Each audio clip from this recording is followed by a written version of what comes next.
കുറച്ച് ദിവസമായിട്ട് നമുക്ക് എ സി യൂസ് ചെയ്യുന്ന നേരം അലർജി പോലെ വരിക, അതേപോലെ തുമ്മൽ ചുമക്ക അധികമായിട്ട് വരികയാണ്. അപ്പോൾ നമ്മളെ എ സി മെക്കാനിക്ക് നമ്മളെ റമീസ് ഉണ്ട്. അപ്പോൾ റമീസിനോട് പറഞ്ഞപ്പോൾ ഒന്ന് വന്നൊന്ന് ചെക്ക് ചെയ്ത് നോക്കുമ്പോൾ ഫുള്ളായിട്ട് പൊടിയാണ്, നല്ല രീതിയിൽ പൊടി, ഫംഗസ്. എന്തൊക്കെയാണ് റമീസ് അതിന്റെ അവസ്ഥ?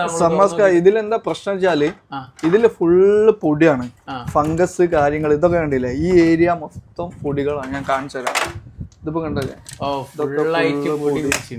പൊടി ഫുള്ള് ഇതായി കിടക്കുക. അസുഖങ്ങൾ വന്നില്ലെങ്കിലേ അലർജി പൊടി പറയുമ്പോ ഇത് റോഡ് സൈഡ് ഒന്നല്ല, റോഡിന്റെ ബാക്ക് സൈഡാണ്. ഒരു രീതിയിലും പൊടിയോ കാര്യങ്ങളോ ഒന്നും വരാൻ ചാൻസ് ഉള്ള സ്ഥലമൊന്നല്ല. എന്നിട്ട് പോലും ഇത്രത്തോളം പൊടിയും ഫംഗസും വന്നിട്ടുണ്ടെങ്കിൽ നിങ്ങളൊക്കെ എ സിന്റെ കാര്യങ്ങൾ എത്രയും പെട്ടെന്ന് ചെക്ക് ചെയ്തോളാം. എങ്ങനെയാണ് ഇതിന്റെ കാര്യങ്ങൾ, എന്തൊക്കെയാണ് ഇതിനെക്കൊണ്ടുണ്ടാകുന്ന പ്രശ്നങ്ങൾ? ഇതിനെക്കൊണ്ട് പ്രശ്നങ്ങൾ വെച്ചാല് നമുക്ക് ഇത് കൂളിംഗ് എഫിഷ്യൻസി കറക്റ്റ് അല്ലാണ്ടെങ്കിൽ കറണ്ട് ബില്ല് കൂടും.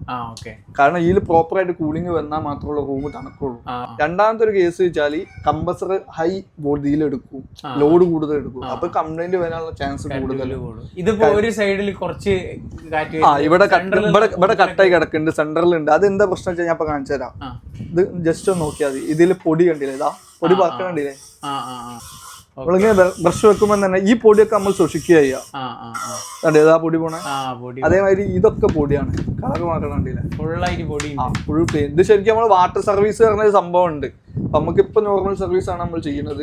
വാട്ടർ സർവീസ് ചെയ്യാനുള്ള ലെവലിലാണെങ്കിൽ നമുക്ക് വാട്ടർ സർവീസ് ചെയ്യാം. വാട്ടർ സർവീസിന്റെ രണ്ട് ടൈപ്പ് സർവീസ് ഉണ്ട്. നമ്മളൊന്ന് കവർ കിട്ടിയിട്ട് മൊത്തം അടിച്ച് പ്രഷർ പമ്പ് കൊണ്ട് ചെയ്യാം. രണ്ടാമതൊന്ന് ഇത് റിമൂവ് ചെയ്തിട്ട് ഫുള്ള് പീസാക്കി ചെയ്യാം. അപ്പൊ അതിൻ്റെതായിട്ടുള്ള എക്സ്പെൻസിൽ മാറ്റം ഉണ്ടാവും. അപ്പൊ നമുക്ക് സർവീസ് ടോട്ടലായിട്ട് ചെയ്യാം. ഓക്കെ. അപ്പോ ഇതേപോലെ നിങ്ങളെ വീട്ടിൽ എ സി ഉണ്ടാവും. നമ്മളൊക്കെ എ സി ഫിറ്റ് ചെയ്യും, പിന്നെ അതിന്റെ സർവീസും കാര്യങ്ങളും നോക്കാനുള്ള ടൈം ഉണ്ടാവില്ല. നമ്മൾ ഉറങ്ങാൻ നേരത്ത് വന്ന് ഓണാക്കി അങ്ങ് കിടന്നുറങ്ങും, ഓഫ് ചെയ്തിട്ട് അങ്ങ് പോകും. പിന്നെ നമ്മൾ ഇതിന്റെ കാര്യങ്ങളൊന്നും അറിയില്ല. പിന്നെ എന്തെങ്കിലും അലർജിയോ കാര്യങ്ങളൊക്കെ കൂടുതലായിട്ട് വരുന്നവരെ നമ്മൾ ശ്രദ്ധിക്കുകയുള്ളൂ. അപ്പോഴാണ് നമുക്ക് മനസ്സിലായി എ സിയിൽ ഫുള്ളായിട്ട് ഡസ്റ്റും കാര്യങ്ങളും വന്നത് കൊണ്ടുള്ള പ്രശ്നമാണെന്നുള്ളത്.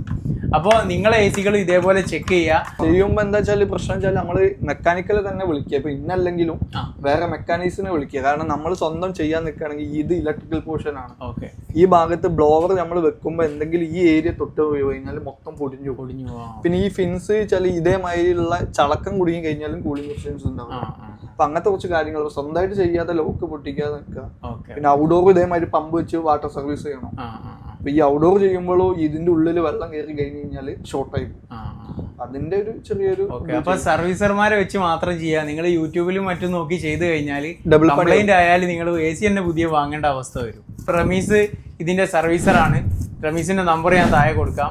കോഴിക്കോട് ജില്ലയിലുള്ള ഈ ഒരു ഏരിയകളിൽ മാക്സിമം ചെയ്തു കൊടുക്കുക. അപ്പൊ താല്പര്യമുള്ള ആളുകളൊക്കെ ഒന്ന് റമീസിനെ വിളിക്കുക. നല്ല വൃത്തിയായിട്ട് അടിപൊളിയായിട്ട് ചെയ്തു തരും.